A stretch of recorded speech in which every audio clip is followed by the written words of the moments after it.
Hi, ഏറെ രസകരമായ ഒരു ഹിസ്റ്റോറിക്കൽ ആക്ഷൻ ചലച്ചിത്രം ഗോൾഡൻ കമുയ്. ചലച്ചിത്രത്തിന്റെ വിശദമായ കഥയിലേക്ക് പോകുന്നതിന് മുമ്പ് സിനിമാ കഥകൾ കേൾക്കാൻ ഇഷ്ടപ്പെടുന്ന പുതിയ കൂട്ടുകാരുണ്ടെങ്കിൽ നമ്മുടെ ചാനൽ ഒന്ന് സബ്സ്ക്രൈബ് ചെയ്യണേ. കൂട്ടുകാർക്ക് ഷെയർ ചെയ്തു കൊടുക്കുകയും കമന്റ് ചെയ്യുകയും ലൈക്ക് ചെയ്യുകയും ചെയ്യൂ. നമുക്ക് നേരെ വിശദമായ കഥയിലേക്ക് കടക്കാം. ഒരു കാലത്ത് ഹൊക്കൈഡോയിലെ ഐനു വംശജരുടെ പക്കൽ വലിയൊരു സ്വർണശേഖരമുണ്ടായിരുന്നു. എന്നാൽ അവരിൽ ഒരാൾ തന്നെ അവരെ വഞ്ചിക്കുകയും ആ സ്വർണം തട്ടിയെടുക്കാൻ വേണ്ടി എല്ലാവരെയും കൊന്നൊടുക്കുകയും ചെയ്തു. അതോടെ വലിയൊരു ദുരന്തം സംഭവിച്ചു. അധികം വൈകാതെ തന്നെ ആ ക്രൂരമായ കുറ്റകൃത്യത്തിന് അയാൾ പിടിയിലായി. പക്ഷേ അയാൾ ആ നിധി എവിടെയാണ് ഒളിപ്പിച്ചു വെച്ചതെന്ന് ആർക്കും അറിയില്ലായിരുന്നു. സത്യം പറയിക്കാൻ വേണ്ടി എല്ലാവരും അയാളെ പലതരത്തിൽ ക്രൂരമായി പീഡിപ്പിച്ചു നോക്കി. മുഖമടിച്ച് ചതച്ചിട്ട് പോലും അവൻ വായ തുറന്നില്ല. അവനെങ്ങാനും രക്ഷപ്പെട്ടു പോയാലോ എന്ന് ഭയന്ന് അവർ അവന്റെ ഒരു കാൽ പോലും വെട്ടിമാറ്റി. പക്ഷെ അയാൾ വെറുമൊരു സാധാരണക്കാരനായിരുന്നില്ല. തികച്ചും വിചിത്രമായൊരു പദ്ധതി അയാൾ ആസൂത്രണം ചെയ്തു. കൂടെയുള്ള മറ്റ് തടവുകാരുടെ പുറത്ത് ആ നിധിശേഖരത്തിന്റെ ഭൂപടം അയാൾ പച്ചകുത്തി. അതിൽ ചിലർ ജയിൽ മോചിതരാകാനിരിക്കെ അവന്റെ ഈ പദ്ധതി പിടിക്കപ്പെട്ടു. എന്നാൽ അവരെ മറ്റൊരു ജയിലിലേക്ക് മാറ്റുന്നതിനിടയിൽ വെള്ളിമയമുള്ള മുടിയുള്ള ഒരു വൃദ്ധം നയിച്ച കൊള്ളസംഘം കാവൽക്കാരെ ആക്രമിച്ച് കൊലപ്പെടുത്തുകയും പച്ചകുത്തപ്പെട്ട ആ പ്രത്യേക തടവുകാരെ മോചിപ്പിക്കുകയും ചെയ്തു. ആ തടവുകാരുടെ പുറത്ത് നിധിയിലേക്കുള്ള ഭൂപടത്തിന്റെ ഭാഗങ്ങളുണ്ടെന്ന വാർത്ത കാട്ടുതീ പോലെ പടർന്നു. നിഗൂഢമായ ആ സ്വർണം കണ്ടെത്താനും രഹസ്യം പുറത്തു കൊണ്ടുവരാനും ആഗ്രഹിച്ച് സംഖ്യം ആളുകൾ അവരെ വേട്ടയാടാൻ തുടങ്ങി. അങ്ങനെ രക്തരൂക്ഷിതവും ദാരുണവുമായ ആ നിധിവേട്ടക്കഥ അവിടെ ആരംഭിച്ചു. ആ സ്വർണവേട്ടക്കാരിൽ ഒരാളായിരുന്നു സുഗീത്തോ. അവൻ 1-ാം ഡിവിഷനിലെ ഒരു മുൻ സൈനികനായിരുന്നു. റഷ്യക്കാർക്കെതിരെ ഹിൽ 203 നടന്ന അതിശക്തമായ പോരാട്ടത്തിൽ അവന്റെ കൂടെയുള്ള സൈനികരത്രയും മരിച്ചുപോയിരുന്നു. തന്റെ അമാനുഷികമായ പോരാട്ട വീര്യം കൊണ്ടും അല്പം ഭാഗ്യം കൊണ്ടും മാത്രമാണ് അവനെന്ന് രക്ഷപ്പെട്ടത്. ശവശരീരങ്ങളുടെ കൂട്ടത്തിനിടയിൽ പെട്ടുപോയ അവൻ എങ്ങനെയോ ജീവനോടെ പുറത്തു കടന്നു. മടങ്ങിയെത്തിയപ്പോ ആളുകൾ അവനെ അമരനായ സുഗീത്തോ അഥവാ ഇമ്മോർട്ടൽ സുഗീത്തോ എന്ന് വിളിച്ചു. അവന്റെ ശരീരത്തിലും മുഖത്തും നിറയെ മുറിപ്പാടുകൾ ഉണ്ടായിരുന്നു. പട്ടാളത്തിൽ നിന്ന് പിരിഞ്ഞ ശേഷം സ്വർണം തിരഞ്ഞുപിടിച്ച് ജീവിതം മാറ്റാമെന്ന് കരുതി അവൻ ഹൊക്കൈഡോയിലേക്ക് പോയി. 2 വർഷത്തെ കഠിനാധ്വാനത്തിനു ശേഷവും അവനൊന്നും കണ്ടെത്താനായില്ല. കടുത്ത നിരാശയിലായ അവൻ അതുപേക്ഷിക്കുന്നതിനെ കുറിച്ച് ആലോചിച്ചിരിക്കുമ്പോഴാണ് ഒരു അപരിചിതൻ വന്ന് ആ നിഗൂഢമായ സ്വർണത്തിന്റെ കഥ അവനോട് പറഞ്ഞത്. അതൊരു മദ്യപന്റെ ജൽപ്പനം മാത്രമാണെന്നായിരുന്നു സുഗീത്തോ ആദ്യം കരുതിയത്. പിന്നീട് അവരിരുവരും ഉറങ്ങാൻ കിടന്നു. എന്നാൽ പെട്ടെന്ന് തന്റെ തലയ്ക്ക് നേരെ ഒരു തോക്ക് ചൂണ്ടി നിൽക്കുന്നയാളെ കണ്ട് സുഗീത്തോ ഞെട്ടിയുണർന്നു. അത് മറ്റാരുമായിരുന്നില്ല, തൊട്ടുമുമ്പ് തന്നോടൊപ്പം മദ്യപിച്ച അതേ വൃദ്ധനായിരുന്നു. സുഗീത്തോ വേഗത്തിൽ ഒരു കല്ലെടുത്ത് അയാളെ ആക്രമിക്കുകയും തോക്ക് പിടിച്ചുവാങ്ങി സ്ഥിതിഗതികൾ തന്റെ നിയന്ത്രണത്തിലാക്കുകയും ചെയ്തു. ആ മനുഷ്യൻ അവിടെ നിന്ന് ഓടി രക്ഷപ്പെട്ടു. സുഗീത്തോ ആകട്ടെ അയാളെ വെറുതെ വിടുകയും ചെയ്തു. അധികം വൈകാതെ തന്നെ ആ വൃദ്ധന്റെ നായ്ക്കൾ കടിച്ചു കീറിയ ശരീരം സുഗീത്തോയുടെ കൺമുന്നിലെത്തി. കാക്കകളും അതിനെ തിന്നാൻ വട്ടമിട്ട് പറക്കുന്നുണ്ടായിരുന്നു. സൂക്ഷിച്ചു നോക്കിയപ്പോഴാണ് ആ ശരീരത്തിലെ സങ്കീർണമായ പച്ചകുത്തലുകൾ സുഗീത്തോ കാണുന്നത്. ആ ഒരു കാഴ്ചയോടെ സ്വർണത്തിന്റെ കഥ തികച്ചും സത്യമാണ് എന്ന് സുഗീത്തോ തിരിച്ചറിഞ്ഞു. പുതിയൊരു പ്രതീക്ഷയോടെ സുഗീത്തോ ആ ശവശരീരവും വലിച്ച് അപകടം പിടിച്ച സാഹസിക യാത്രയിലേക്ക് നീങ്ങി. പക്ഷെ അവൻ അധിക ദൂരം പോകുന്നതിന് മുമ്പ് തന്നെ ഒരു ഭീമാകാരനായ തവിട്ടുകരടി അവനെ ആക്രമിച്ചു. മഞ്ഞുവീണ ആ വഴിയിലൂടെ വലിയൊരു ശവശരീരവും ചുമന്ന് നീങ്ങുക എന്നത് അവനേറെ പ്രയാസമായിരുന്നു. അതിനാൽ അവന്റെ വേഗത കുറഞ്ഞു. കരടി അവന്റെ തൊട്ടു പിന്നാലെ തന്നെ ഉണ്ടായിരുന്നു. അവൻ ആക്രമിക്കപ്പെടും എന്നയവസ്ഥ. ആ സമയത്താണ് കരടിയുടെ മേൽ ഒരമ്പ് വന്ന് പതിച്ചത്. അമ്പെയ്തത് അസിർപ്പ എന്ന ഐനു വംശജിയായ ഒരു പെൺകുട്ടിയായിരുന്നു. കരടികളെ വേട്ടയാടുന്നതിൽ അവൾ അതീവ വിദഗ്ധയായിരുന്നു. കരടികളിൽ നിന്ന് രക്ഷപ്പെടാൻ ആ ശവശരീരം ഉപേക്ഷിക്കണം എന്ന സിർപ്പ സുഗീത്തായോട് ആവശ്യപ്പെട്ടെങ്കിലും അവനതിന് തയ്യാറായില്ല. അവൻ ആ ശവശരീരത്തിലെ പച്ചകുത്തലിന്റെ രഹസ്യം അസിർപ്പയോട് വെളിപ്പെടുത്തി.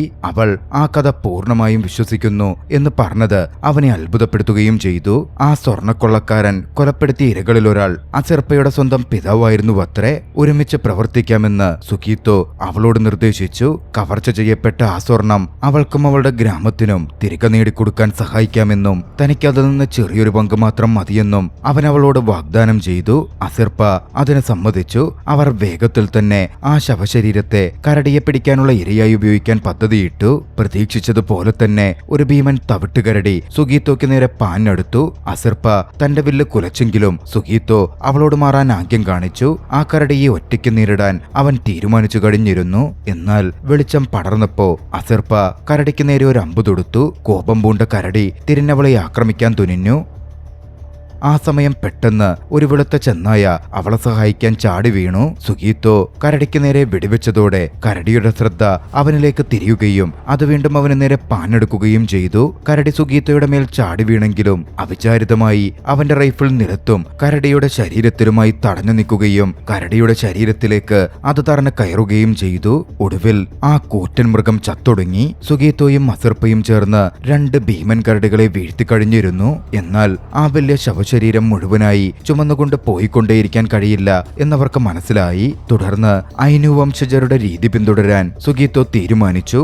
അവർ ആ ശവത്തിന്റെ ചർമ്മം മാത്രം മുരിഞ്ഞെടുത്ത് പച്ചകുത്തിയ ആ ഭാഗം മാത്രം കൈവശം വെച്ചു. കാരണം അവർക്കേറ്റവും ആവശ്യമുള്ളത് അതുമാത്രമായിരുന്നു. അടുത്ത ദിവസം രാവിലെ അവർ ഒത്താരു എന്ന പട്ടണത്തിലേക്ക് യാത്ര തിരിച്ചു. സമാനമായ രീതിയിൽ പച്ചകുത്തപ്പെട്ട മനുഷ്യരെ അവിടെ കണ്ടെത്താൻ സാധിക്കും എന്നായിരുന്നു അവരുടെ പ്രതീക്ഷ.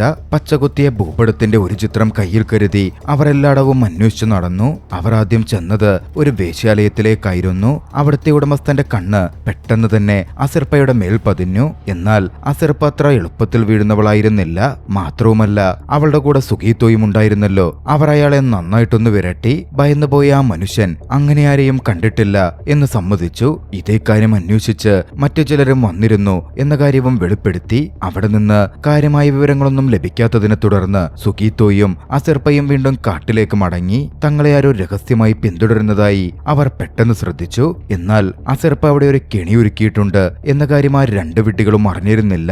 നിമിഷങ്ങൾക്കകം അവർ ഒരു മരത്തിൽ തലകീഴായി തൂങ്ങിക്കിടക്കുന്ന അവസ്ഥയിലായി. ആ 2 പേരെയും കെട്ടിയിട്ട ശേഷം സുഗീത്തോ അവരെ ചോദ്യം ചെയ്യാൻ തുടങ്ങി. തങ്ങളുടെ ശരീരത്തിൽ ക്രൂരമായ ലക്ഷ്യത്തോടെയാണ് വൃദ്ധനായ ആ കൊള്ളക്കാരൻ പച്ചകുത്തിയതെന്നും പിന്നീട് ചർമ്മം മുരിഞ്ഞെടുത്ത് ഭൂപടം കൂട്ടിച്ചേർക്കാൻ വേണ്ടിയാണ് ഇതൊക്കെ ചെയ്തതെന്നറിഞ്ഞതോടെ തടവുകാർ പരസ്പരം കൊന്നൊടുക്കാൻ തുടങ്ങിയെന്ന് അവർ വിവരിച്ചു. അങ്ങനെ പച്ചകുത്തപ്പെട്ട തടവുകാരിൽ ചിലരൊക്കെ കൊല്ലപ്പെട്ടതോടെ ബാക്കിയുള്ളവർ ഭയന്ന് പല വഴിക്ക് ഓടി രക്ഷപ്പെടുകയായിരുന്നു. എങ്കിലും തങ്ങൾ 2 പേരും ഒരുമിച്ച് നിൽക്കാൻ തീരുമാനിച്ചിരുന്നു എന്നുകൂടി അവർ കൂട്ടിച്ചേർത്തു. അവരെ കൊല്ലാൻ സുഗീത്തോ ആഗ്രഹിച്ചില്ല. പകരം അസിർപ്പ തന്റെ കഴിവുപയോഗിച്ച് ആ 2 പേരുടെയും പുറത്തുള്ള ഭൂപടത്തിന്റെ ഭാഗങ്ങൾ ഒരു പേപ്പറിലേക്ക് പകർത്തി എഴുതി. എന്നാൽ അവർ അടുത്ത നീക്കത്തെക്കുറിച്ച് ചിന്തിക്കുന്നതിനിടയിൽ ഒളിച്ചിരുന്ന ഒരു അക്രമി ആ 2 പേരിൽ ഒരാളെ വെടിവെച്ചു കൊന്നു. ഭയന്നുപോയ മറ്റേയാൾ അവിടെ നിന്ന് ഓടി രക്ഷപ്പെട്ടു. സുഗീത്തോയും അസിർപ്പയും വേഗത്തിൽ ഒളിച്ചെങ്കിലും മുഖം മൂടിയ അക്രമി അവരെ വിടാതെ പിന്തുടർന്നു. ഒടുവിൽ അവന്റെ തോക്ക് സുഗീത്തോ വെച്ച കെണിയിൽ കുടുങ്ങി. ആ നിമിഷം സുഗീത്തോ മുതലെടുത്തതും അവിടെ ഒരു പോരാട്ടം തുടങ്ങി. പോരാട്ടത്തിൽ സുഗീത്തോയ്ക്ക് മേൽക്കൈ ലഭിച്ചെങ്കിലും മറ്റേയാൾ തന്റെ തോക്ക് പ്രവർത്തനരഹിതമാക്കിയതായി അവൻ മനസ്സിലാക്കി. തന്റെ എതിരാളി 7ാം ഡിവിഷനിലെ ഒരു സൈനികനാണെന്ന് സുഗീത്തോ തിരിച്ചറിഞ്ഞു. ആ സൈനികൻ സുഗീത്തോയെ ഭീഷണിപ്പെടുത്തുകയും ശവശരീരം ആവശ്യപ്പെടുകയും ചെയ്തു. അയാൾക്കും ആ മാപ്പായിരുന്നു വേണ്ടത്. എന്നാൽ ഭീഷണി സുഗീത്തോയൊട്ടും ഭയപ്പെടുത്തിയില്ല. അവൻ അയാളെ ആക്രമിച്ചു. എന്നാൽ അവനെ വകവരുത്താൻ ഒരുങ്ങിയ നേരം അസിർപ്പ സുഗീത്തോയെ തടഞ്ഞു. ആ അവസരം മുതലെടുത്ത് സൈനികൻ ഓടാൻ ശ്രമിച്ചെങ്കിലും സുഗീത്തോ അവന്റെ തലക്കടിച്ചു. നിയന്ത്രണം നഷ്ടപ്പെട്ട അയാൾ ഒരു മലയിടുക്കിലേക്ക് ബോധരഹിതനായി വീണു. ആ സമയത്തുണ്ടായ ബഹളം മുതലെടുത്ത് അവിടെ നിന്നും ഓടി രക്ഷപ്പെടാൻ ശ്രമിച്ച് പുറത്ത് പച്ചകുത്തലുണ്ടായിരുന്ന തടവുകാരൻ തന്റെ കയ്യിലെ കെട്ടഴിച്ചു. അവൻ അവിടെ നിന്ന് ഓടിപ്പോയി. സുഗീത്തോ അവനെ പിന്തുടരുകയും അവർ 2 പേരും അബദ്ധത്തിൽ അതിശൈത്യമുള്ള ഒരു അരുവിയിലേക്ക് വീഴുകയും ചെയ്തു. അതികഠിനമായ തണുപ്പ് കാരണം അവരിരുവരും മരവിച്ചു മരിക്കും എന്ന അവസ്ഥയിലായി. ആ പരിഭ്രാന്തിക്കിടയിൽ വെടിമരുന്ന് ഉപയോഗിച്ച് എങ്ങനെ തീകൂട്ടാമെന്ന് സുഗീത്തോ ഓർത്തെടുത്തു. താഴെ വീണുപോയ വെടിയുണ്ടകൾ തിരയാൻ വേണ്ടി അവൻ ആ തണുത്ത അരുവിയിലേക്ക് ജീവൻ പണയം വെച്ച് മുങ്ങി. തങ്ങളുടെ ദയനീയാവസ്ഥ മനസ്സിലാക്കിയ ആ തടവുകാരൻ തന്റെ ജീവൻ രക്ഷിക്കുകയാണെങ്കിൽ സുഗീത്തോയെ സഹായിക്കാമെന്നേറ്റു. മറ്റൊരു വഴിയുമില്ലാത്തതിനാൽ സുഗീത്തോ അതിന് സമ്മതിച്ചു. തുടർന്ന് ആ തടവുകാരൻ തന്റെ വായ്ക്കുള്ളിൽ ഒളിപ്പിച്ചു വെച്ചിരുന്ന ഒരു വെടിയുണ്ട പുറത്തെടുത്തു. ജയിലിൽ കിടക്കുമ്പോ ജീവൻ നിലനിർത്താൻ പഠിച്ച ഒരു തന്ത്രമായിരുന്നു അത്. ആ വെടിയുണ്ടയുടെ സഹായത്തോടെ അവർ പെട്ടെന്ന് തന്നെ തീ കൂട്ടി. ശരീരം ഉണക്കുന്നതിനിടയിൽ ആ മനുഷ്യൻ ചില പ്രധാന വിവരങ്ങൾ വെളിപ്പെടുത്തി. ആകെ പച്ചകുത്തപ്പെട്ട 24 തടവുകാരാണുള്ളത്. ജയിൽ ചാട്ടത്തിന് നേതൃത്വം നൽകിയത് കാവൽക്കാരെ ഒറ്റയ്ക്ക് കൊന്നൊടുക്കിയ ആ വെള്ളിമയമുള്ള മുടിയുള്ള വൃദ്ധനായിരുന്നു. പുറത്തെത്തി രക്ഷപ്പെടുമ്പോ അവശേഷിക്കുന്ന എല്ലാവരോടും ഒത്താരുവിൽ വെച്ച് കണ്ടുമുട്ടാൻ അയാൾ ആവശ്യപ്പെട്ടിട്ടുണ്ട്. മറുവശത്ത് ഒത്താരുവിൽ വെച്ച ആ വെള്ളിമുടിയുള്ള വൃദ്ധൻ പച്ചകുത്തിയ തടിച്ച പ്രകൃതമുള്ള ഒരു വ്യക്തിയെ കണ്ടുമുട്ടി 7-ാം ഡിവിഷനെ നേരിടാൻ വേണ്ടി പച്ചകുത്തിയ എല്ലാ തടവുകാരോടും അവിടെ ഒത്തുകൂടാൻ താൻ ആവശ്യപ്പെട്ടിട്ടുണ്ട് എന്ന് വൃദ്ധൻ പ്രഖ്യാപിച്ചു. വൃദ്ധന്റെ മൂർച്ചയില്ലാത്ത വാളുകൾക്ക് അവരുടെ തോക്കുകളെയും പീരങ്കികളെയും നേരിടാൻ കഴിയില്ല എന്ന ആ തടിച്ച പ്രകൃതമുള്ള വ്യക്തി സംശയം പ്രകടിപ്പിച്ചു. എങ്കിലും വൃദ്ധൻ ആ മുന്നറിയിപ്പ് അവഗണിച്ചു. ഇതേ സമയം സുഗീത്തോയുടെ കൂടെയുണ്ടായിരുന്ന തടവുകാരൻ അവനോട് ഈ ശ്രമത്തിൽ നിന്നും പിന്മാറാൻ പറഞ്ഞു. കാരണം അവൻ നേരിടാൻ പോകുന്നത് അപകടകാരിയായ ആ വൃദ്ധനെയും മുഴുവൻ 7-ാം ഡിവിഷനെയുമാണ്. പക്ഷേ താൻ അമരത്വമുള്ളവനാണെന്ന് പറഞ്ഞുകൊണ്ട് സുഗീത്തോ ആത്മവിശ്വാസം പ്രകടിപ്പിച്ചു. ആ തടവുകാരന്റെ ജീവൻ രക്ഷിച്ച ശേഷം സുഗീത്തോയും അസിർപ്പയും വീണ്ടും കാട്ടിലൂടെയുള്ള യാത്ര തുടർന്നു. കാടിനുള്ളിൽ ജീവൻ നിലനിർത്താനുള്ള വിലയേറിയ തന്ത്രങ്ങൾ അസിർപ്പ അവനെ പഠിപ്പിച്ചു കൊടുത്തു. അതവനെ കൂടുതൽ കരുത്തനാക്കി. അതിനിടയിൽ സുഗീത്തോ പരിക്കേൽപ്പിച്ച ആ സൈനികനെ 7-ാം ഡിവിഷൻ കണ്ടെത്തി. അവന്റെ കഥ കേട്ട ശേഷം മുഖത്ത് മുറിപ്പാടുള്ള ലെഫ്റ്റനന്റ് അമരനായ സുഗീത്തോയെ വേട്ടയാടാൻ തന്റെ ആളുകളോട് ഉത്തരവിട്ടു. സുഗീത്തോയും അസിർപ്പയും നടന്നു പോകുമ്പോ പെട്ടെന്ന് 7-ാം ഡിവിഷൻ സൈനികരുടെ നിഴലുകൾ കണ്ടു. അവരുടൻ തന്നെ ഓടി രക്ഷപ്പെടാൻ ശ്രമിച്ചു. അവരുടെ ശ്രദ്ധ തിരിക്കാൻ അവർ ഒരു മുളങ്കാട്ടിൽ ഒളിച്ചു. പിന്നീട് 2 വഴിക്കായി പിരിയുകയും ചെയ്തു. പിരിയുന്നതിനു മുമ്പ് താൻ പിടിക്കപ്പെടുകയാണെങ്കിൽ തന്റെ പേര് അവരോട് പറഞ്ഞേക്കാൻ സുഗീത്തോ അസിർപ്പയോട് ആവശ്യപ്പെട്ടു. എന്നിരുന്നാലും അസിർപ്പയെ ഒരു സൈനികൻ കണ്ടെത്തി. അവൾ പച്ചകുത്തിയ ചർമ്മം ഒരു മരത്തിൽ ഒളിപ്പിച്ചു വെച്ചിരിക്കുകയായിരുന്നു. എന്നാൽ അത് താഴെ വീഴുകയും സൈനികൻ അത് കാണുകയും ചെയ്തു. ആ സമയത്ത് ഒരു വെളുത്ത ചെന്നായ പാഞ്ഞെടുക്കുകയും സൈനികനെ ആക്രമിച്ച് അസിർപ്പയെ രക്ഷിക്കുകയും ഉണ്ടായി. മറുവശത്ത് സുഗീത്തോയെ 7-ാം ഡിവിഷൻ കണ്ടെത്തി. അവർ അവനെ തോക്കിൻ മുനയിൽ നിർത്തി. അവന് കീഴടങ്ങേണ്ടി വന്നു. എന്നാൽ ആ നിമിഷം തന്റെ തൊട്ടുപിന്നിൽ ഒരു തവിട്ട് കരടിയുടെ ഗുഹ അവൻ കണ്ടു. തവിട്ടുകരടികൾ തങ്ങളുടെ ഗുഹയ്ക്കുള്ളിൽ പ്രവേശിക്കുന്നവരെ ആക്രമിക്കില്ല എന്ന അസിർപ്പയുടെ വാക്കുകൾ ഓർത്ത് ജീവൻ പണയം വെച്ച് സുഗീത്തോ അതിനുള്ളിലേക്ക് പാഞ്ഞുകയറി. 7-ാം ഡിവിഷനിലെ ആളുകൾ അവിടെ എത്തിയപ്പോ ഒരു സൈനികൻ പരിശോധിക്കാനായി ഗുഹയ്ക്കുള്ളിലേക്ക് വെടിവെച്ചു. പെട്ടെന്ന് ആ തവിട്ടുകരടി പുറത്തേക്ക് ചാടുകയും അവന്റെ മുഖം മടിച്ചു തകർക്കുകയും ചെയ്തു. കൂടെയുണ്ടായിരുന്ന മറ്റു 2 സൈനികർ ഓടാൻ ശ്രമിച്ചെങ്കിലും കരടി അവരെ പിടികൂടി വകവരുത്തി. സുഗീത്തോ പുറത്തിറങ്ങിയപ്പോ 3 ശവശരീരങ്ങളായിരുന്നു കണ്ടത്. ആ കരടിയും സൈനികരുടെ വെടിയേറ്റ് ചത്തിട്ടുണ്ടായിരുന്നു. സുഗീത്തോ അവിടെ ഒരു കരടിക്കുട്ടിയെ കാണുകയും അതിനെ തന്റെ കൂടെ കൂട്ടുകയും ചെയ്തു. വെളുത്ത ചെന്നായയോടൊപ്പമുണ്ടായിരുന്ന അസിർപ്പയാകട്ടെ തന്നെ ആക്രമിക്കാനെത്തിയ സൈനികനെ ഭയപ്പെടുത്തിയതിനാൽ തിരിച്ചാക്രമിക്കാൻ പറ്റാതെ അയാൾ നിൽക്കുകയായിരുന്നു. സുഗീത്തോ അങ്ങോട്ടേക്ക് ഓടിയെത്തിയപ്പോ അസിർപ്പ ആ സൈനികനെ വെറുതെ വിട്ടു. പിന്നാലെ അസിർപ്പ സുഗീത്തോയെയും ആ കരടിക്കുട്ടിയെയും തന്റെ ഗ്രാമത്തിലേക്ക് കൂട്ടിക്കൊണ്ടുപോയി. തന്റെ മുത്തശ്ശിക്കും ഗ്രാമവാസികൾക്കും അവരെ അസിർപ്പ പരിചയപ്പെടുത്തി കൊടുത്തു. ഒടുവിൽ തനിക്കൊരു യഥാർത്ഥ കുടുംബത്തെ ലഭിച്ച പോലെയായിരുന്നു സുഗീത്തോയ്ക്ക് തോന്നിയത്. സുഗീത്തോയുടെ പദ്ധതിയെക്കുറിച്ച് അറിഞ്ഞപ്പോ സിർപ്പയുടെ അമ്മാവൻ അതിൽ നിന്ന് പിന്മാറാൻ അവനെ ഉപദേശിച്ചു. ആ ഐനോനിധി ശപിക്കപ്പെട്ടതാണ് എന്ന് അദ്ദേഹം പറഞ്ഞു. അന്ന് രാത്രി സുഗീത്തോ ആരോടും പറയാതെ നിശബ്ദമായി അവിടെ നിറങ്ങി. അസിർപ്പ തന്റെ കൂടെ വന്നാൽ അവൾ അപകടത്തിലാകുമെന്ന് അവൻ ഭയപ്പെട്ടിരുന്നു. സുഗീത്തോ പോയ ശേഷവും 7-ാം ഡിവിഷനിലെ മുറിപ്പാടുള്ള ലെഫ്റ്റനന്റ് പച്ചകുത്തിയ ആളുകളെ ക്രൂരമായി വേട്ടയാടിക്കൊണ്ടിരുന്നു. അവന്റെ ക്രൂരമായ നടപടികൾ കാരണം അവന്റെ സ്വന്തം സൈനികരിൽ പലരും അതിനിരയായി മാറേണ്ടി വന്നു. ഇതേ തുടർന്ന് കേണൽ നേരിട്ടെത്തി അയാളെ ശാസിച്ചു. എന്നാൽ പശ്ചാത്താപം കാണിക്കുന്നതിന് പകരം ആ ലെഫ്റ്റനന്റ് നിയന്ത്രണം നഷ്ടപ്പെട്ട് കേണലിന്റെ ഒരു വിരൽ കടിച്ചു മുറിച്ചു. കേണലിനെ വെടിവെച്ച് കൊലപ്പെടുത്താൻ തന്റെ ആളുകളോട് ഉത്തരവിടുകയും ചെയ്തു. മുൻപ് നടന്ന ഒരു യുദ്ധത്തിൽ ലെഫ്റ്റനന്റിന്റെ തലച്ചോറിന്റെ ഒരു ഭാഗം നഷ്ടപ്പെട്ടിട്ടുണ്ടായിരുന്നു. അത് അവന്റെ മാനസിക നില തെറ്റിച്ചിരിക്കുകയാണ്. അപ്പോഴാണ് അതെല്ലാം വെളിപ്പെടുന്നതും.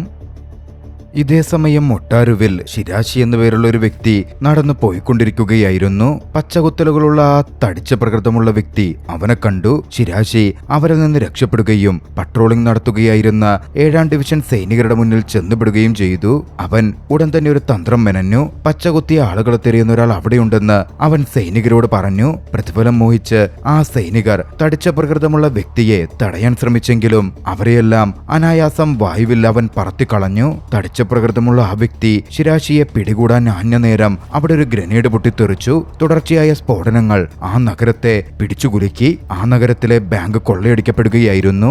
എന്നാൽ ആ കള്ളൻ അവിടുത്തെ വിലയേറിയ ഇസൂമി വാൾ മാത്രമാണ് എടുത്തത്. ആ കുറ്റവാളിയാകട്ടെ മറ്റാരുമല്ലായിരുന്നു, ആ വെള്ളിമുടിയുള്ള വൃദ്ധനായിരുന്നു. കുതിരപ്പുറത്ത് പോകുന്ന ആ വൃദ്ധനെ മുറിപ്പാടുള്ള ലെഫ്റ്റനന്റ് കണ്ടെങ്കിലും വൃദ്ധൻ വേഗത്തിൽ കുതിരയെ ഓടിച്ചുപോയി. മറ്റൊരു സ്ഥലത്ത് സുഗീത്തോ ഭക്ഷണം കഴിച്ചുകൊണ്ടിരിക്കുമ്പോ മുറിപ്പാടുള്ള ലഫ്റ്റനന്റ് സൈനികർ അങ്ങോട്ടേക്ക് കടന്നു വന്നു. സുഗീത്തോ അവനെ ആ റെസ്റ്റോറന്റിൽ നിന്ന് ചവിട്ടിപ്പുറത്താക്കി. അവൻ ശക്തനായിരുന്നിട്ടും ഒടുവിൽ അവർ അവനെ കീഴടക്കുകയും തടവിലാക്കുകയും ചെയ്തു. സുഗീത്തോയെ തങ്ങളുടെ ബാരക്കിലേക്ക് അവർ കൊണ്ടുപോയി. മുറിപ്പാടുള്ള ലഫ്റ്റനന്റ് ഒരു ക്രൂരമായ ചിരിയോടെ സുഗീത്തോയെ സ്വാഗതം ചെയ്തു. തന്നോടൊപ്പം ചേരാൻ ആവശ്യപ്പെടുകയും ഉണ്ടായി. സൈന്യത്തിലേക്ക് പണം മുഴുക്കിക്കൊണ്ട് സ്വന്തമായി ഒരു സൈന്യത്തെ കെട്ടിപ്പടുക്കാനും കഞ്ചാവ് ചെടികൾ വെച്ചുപിടിപ്പിക്കാനും ഒരു സ്വതന്ത്ര ഗവൺമെന്റ് സ്ഥാപിക്കാനുമുള്ള തന്റെ മോഹം അയാൾ വെളിപ്പെടുത്തി.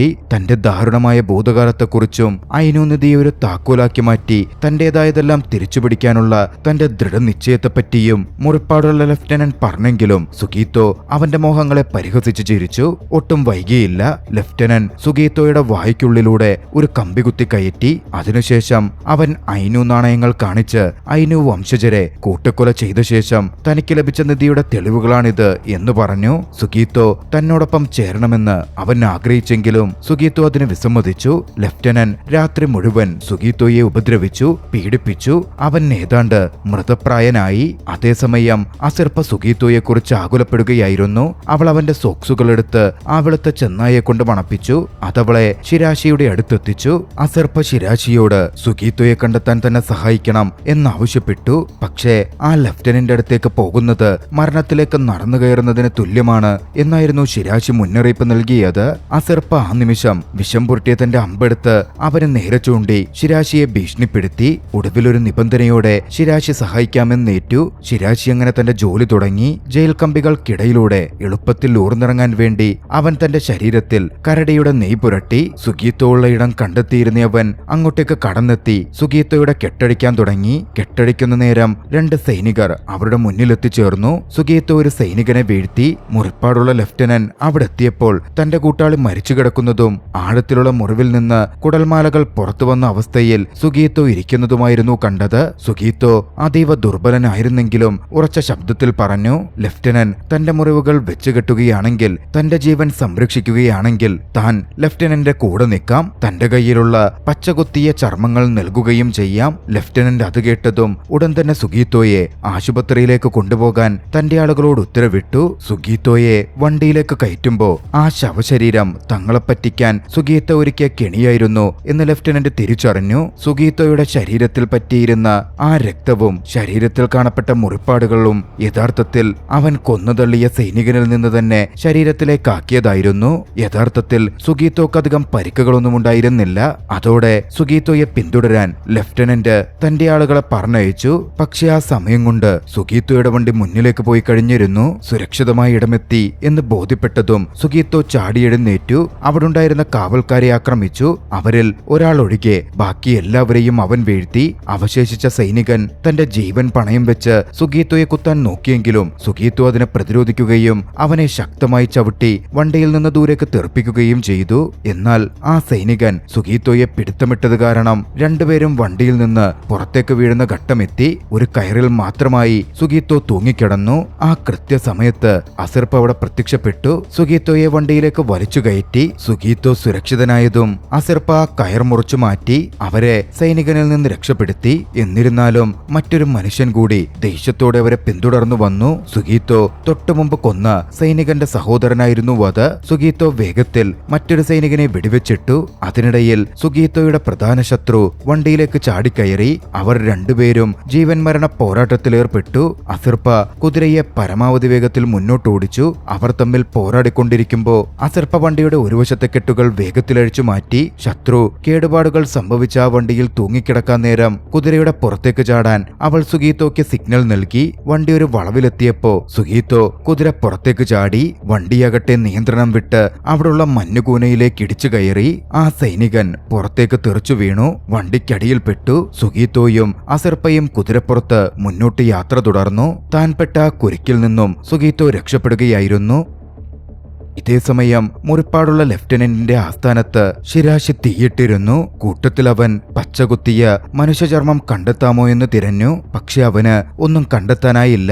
കാരണം ലഫ്റ്റനന്റ് ശിരാശി വിചാരിച്ചതിലും അതീവ ജാഗ്രതയുള്ളവനായിരുന്നു. സേഫായിട്ട് വെക്കാൻ അവൻ ആ മനുഷ്യചർമ്മം ഒരു കുപ്പായമായി തുന്നിച്ചേർത്ത് എപ്പോഴും ധരിച്ചിരുന്നു. അതേസമയം സുഗീത്തോയും അസിർപ്പയും രക്ഷപ്പെട്ട ശേഷം വിശ്രമിക്കാൻ സുരക്ഷിതമായ ഒരു ഇടം കണ്ടെത്തി. തന്നോട് പറയാതെ പോയതിന് അസിർപ്പ സുഗീത്തോയെ സുഗീത്തോയെ വഴക്ക് പറഞ്ഞു. അവളുടെ ആത്മാർത്ഥതയിൽ മനസ്സലിഞ്ഞ സുഗീത്തോ അവളോട് ഇനിയൊന്നും ഒളിക്കണ്ട എന്ന് തീരുമാനിക്കുകയും തന്റെ കഥ അവളോട് പറയുകയും ചെയ്തു. തന്റെ നാട്ടിലെ കുട്ടിക്കാലവും അവിടെ തനിക്കുണ്ടായിരുന്ന രണ്ടടുത്ത സുഹൃത്തുക്കളായ തൊരാജി, യുമേ എന്നിവരെയും അവൻ ഓർത്തെടുത്തു. അവന്റെ മാതാപിതാക്കൾ മരിച്ചതിനു ശേഷം യുമേയും തൊരാജിയും അവനോടൊപ്പം തന്നെ ഉണ്ടായിരുന്നു. എന്നാൽ യുമയുടെ കുടുംബം അവരുടെ ബന്ധം വിലക്കി. സുഗീത്തോയ്ക്ക് അവിടം വിട്ട് പോകേണ്ടി വന്നു. അവൻ മടങ്ങിയെത്തിയപ്പോഴേക്കും യുമേ തൊരാജിയെ വിവാഹം കഴിച്ചിരുന്നു. പിന്നീട് സുഗീത്തോയും തൊരാജിയും ഒരുമിച്ച് സൈന്യത്തിൽ ചേർന്നു. അതിക്രൂരമായ ഒരു യുദ്ധത്തിൽ സുഗീത്തോയുടെ ജീവൻ രക്ഷിക്കാൻ വേണ്ടി തൊരാജി തന്റെ ജീവൻ ബലി നൽകി.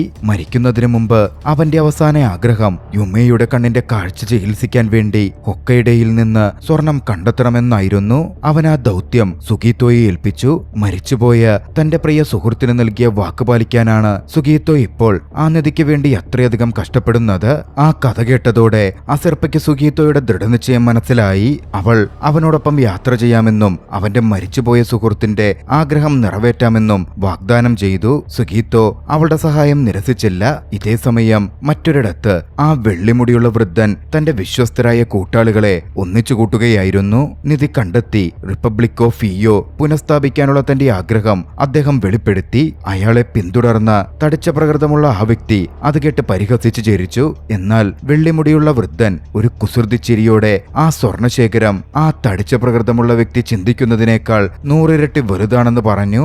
അത് കേട്ടതും അയാളുടെ മുഖം മാറി. തങ്ങളുടെ വലിയ മോഹങ്ങളെല്ലാം യാഥാർത്ഥ്യമാക്കാൻ ആ സ്വർണം മതിയെന്ന് അയാൾ തിരിച്ചറിഞ്ഞു. ഇതേ സമയം മുറിപ്പാടുള്ള ലെഫ്റ്റനന്റും തന്റെ സൈന്യത്തെയും ആയുധങ്ങളെയും പുതിയൊരു യുദ്ധത്തിനായി പൂർണ്ണമായി സജ്ജമാക്കി കഴിഞ്ഞിരുന്നു. നിധിക്ക് വേണ്ടിയുള്ള യഥാർത്ഥ പോരാട്ടം ആരംഭിക്കുകയായിരുന്നു. സുഗീത്തോയ്ക്കും അസിർപ്പയ്ക്കും ഇപ്പോൾ പുതിയൊരു കൂട്ടാളി കൂടിയുണ്ട്, ശിരാശി. വ്യത്യസ്ത ലക്ഷ്യങ്ങളുള്ള ഈ മൂവർ സംഘം ഒളിഞ്ഞിരിക്കുന്ന സ്വർണം കണ്ടെത്താനായി ഒന്നിച്ചു മുന്നോട്ട് നീങ്ങി. ആ ദൃശ്യങ്ങളിൽ ചലച്ചിത്രം അവസാനിക്കുകയാണ്. ഒരു രണ്ടാം ഭാഗത്തിന് തുടക്കമിട്ടുകൊണ്ട് പല വിഭാഗങ്ങൾ തമ്മിൽ നിധിക്ക് വേണ്ടിയുള്ള യുദ്ധം അതിന്റെ അന്ത്യഘട്ടത്തിലേക്ക് നീങ്ങുമ്പോൾ ആരായിരിക്കും ഒടുവിൽ വിജയിക്കുക?